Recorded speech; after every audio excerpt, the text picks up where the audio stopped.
Salut à tous et bienvenue dans cette nouvelle analyse. Aujourd'hui, on se penche sur un véritable tremblement de terre dans l'écosystème crypto. On parle bien sûr du pivot radical de Magic Eden, un acteur historiquement connu comme le géant absolu des NFT sur Solana, qui est en train d'opérer une transformation majeure et pour le moins inattendue. L'heure est venue de décrypter ensemble les dessous de cette restructuration pour le moins audacieuse. Alors 75 millions de dollars, oui c'est énorme, et c'est exactement l'engagement financier massif que Magic Eden vient de mettre sur la table pour un tout nouveau projet. C'est une somme absolument colossale, surtout vu l'état actuel du marché, et le message est clair, l'entreprise ne fait pas que peaufiner sa stratégie, elle change complètement de terrain de jeu. On passe à la première partie, le pari de 75 millions de dollars, ou l'entrée dans l'arène de l'e-gaming. Ce fameux projet au centre de toutes les attentions, c'est Dicey. C'est le tout nouveau casino crypto et service de paris sportif de Magic Eden. Et cette enveloppe de 75 millions, elle est destinée à financer la masse salariale, les opérations de tous les jours et des campagnes marketing qui s'annoncent massives. Tout ça arrive à un moment charnière puisque Dicey sort tout juste de sa phase de bêta privée pour lancer son service complet avec des flux de travail gérés par intelligence artificielle et des paiements ultra rapides. Mais on peut se demander pourquoi l'e-gaming et pourquoi maintenant ? Eh bien, l'équipe a repéré des failles énormes dans l'industrie actuelle. On parle d'un manque flagrant de transparence, de conditions de retrait hyper restrictives qui rendent les joueurs fous et d'expériences utilisateurs qui sont franchement restés bloqués dans les années 2000. L'opportunité est donc de taille. Utiliser la blockchain et l'IA pour créer un produit vraiment différent et beaucoup plus fiable. Et le plus fou, c'est que le pari semble déjà porter ses fruits.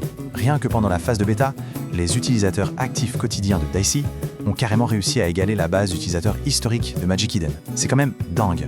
Et pour couronner le tout, en termes de dépôt hebdomadaire, le projet a déjà dépassé 40% des plateformes listées sur Tanzanite, la référence du marché.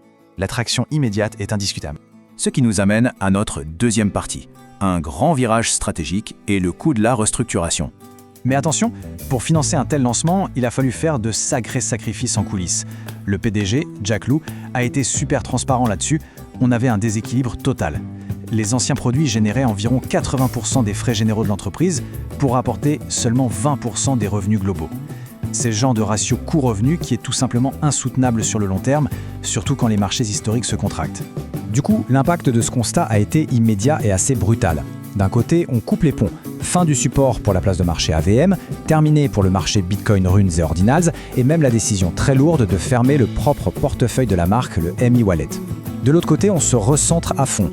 Retour aux sources sur l'écosystème Solana, développement des fameux PAX on-chain, et bien sûr, on mise la maison sur Dicey. L'entreprise a vraiment tranché dans le vif pour retrouver sa concentration. Et pour bien comprendre cette consolidation brutale, il suffit d'écouter les mots du PDG. Jack Lew a déclaré, je cite, « L'avenir de ME est plus simple, plus rapide et alimenté par notre maison d'origine sur Solana et le succès de Dicey.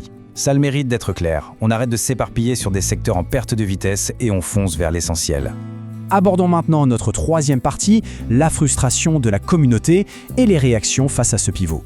Parce que oui, couper autant de produits presque du jour au lendemain, ça fait l'effet d'une véritable bombe. On rembobine un peu. Tout a commencé en février avec l'annonce de la restructuration. Mais le vrai point de rupture, c'était en avril. Le portefeuille ME Wallet est soudainement passé en mode exportation uniquement. Ça a rendu pas mal d'utilisateurs furieux, entre les bugs et la perte pure et simple d'un outil utilisé au quotidien. Et puis en mai, le coup de grâce pour certains. On apprend que 75 millions sont injectés dans un projet de casino. Alors, face à la grogne monumentale de ces utilisateurs historiques, la direction a dû éteindre l'incendie assez vite en dégainant un plan de secours en 2 étapes. Étape 1, on annonce que les récompenses sont doublées pour ceux qui détiennent le jeton $ME. Étape 2, l'équipe s'engage à utiliser 30% des revenus du protocole pour racheter des jetons $ME et distribuer des dollars USDC. L'objectif était très clair, mettre la main au portefeuille pour faire passer la pilule amère des fermetures. Malgré ces efforts, on observe aujourd'hui une communauté complètement divisée. D'un côté, on a le camp des frustrés. Pour eux, doubler les récompenses, c'est une goutte d'eau par rapport à la réduction drastique des produits et au changement total d'ADN de la plateforme. De l'autre côté, on a les pragmatiques et les optimistes. Eux voient plutôt Dicey comme un moteur de revenus vital, absolument indispensable pour garder le navire à flot, pendant que le marché traditionnel des NFT traverse le désert. 2 visions qui s'opposent totalement, mais qui s'entendent parfaitement. Ce qui nous amène à la quatrième et dernière partie, le nouvel horizon, axé sur les cartes à collectionner et l'avenir des jetons. Il faut savoir que Dicey n'est pas le seul atout dans la manche de Magic Eden. Il cherche à se diversifier là où l'engagement est fort. Prenez ce chiffre incroyable, 184 millions de dollars. C'est le volume généré par les jeux de cartes à collectionner on-chain, uniquement sur les mécaniques de gacha. Et ça, juste sur le mois d'avril. C'est une véritable manne financière. On comprend tout de suite beaucoup mieux pourquoi la plateforme pousse massivement ses packs on-chain en parallèle du casino. Il cherche une récurrence en béton armé. Mais on ne va pas se mentir, la pression sur les épaules de l'équipe est monumentale et elle est dictée par la réalité du marché. Regardez le jeton natif, le fameux dollar SME. Il a touché un sommet à 8 $ dans le passé pour s'échanger aujourd'hui autour des 12 centimes. On parle d'une chute vertigineuse de 98,5%.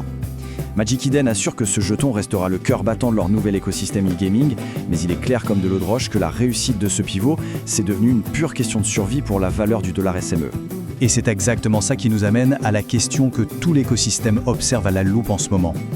Est-ce que ce pivot massif vers l'e-gaming et l'abandon des produits historiques vont réellement générer une croissance solide et durable sur le long terme ? Ils ont fait le choix audacieux de l'efficacité au risque de froisser leur toute première communauté. Ce pari à 75 millions de dollars sera-t-il le coup de génie absolu dont la plateforme avait besoin ou une erreur stratégique majeure ? On a vraiment hâte de voir comment les prochains mois vont se dérouler.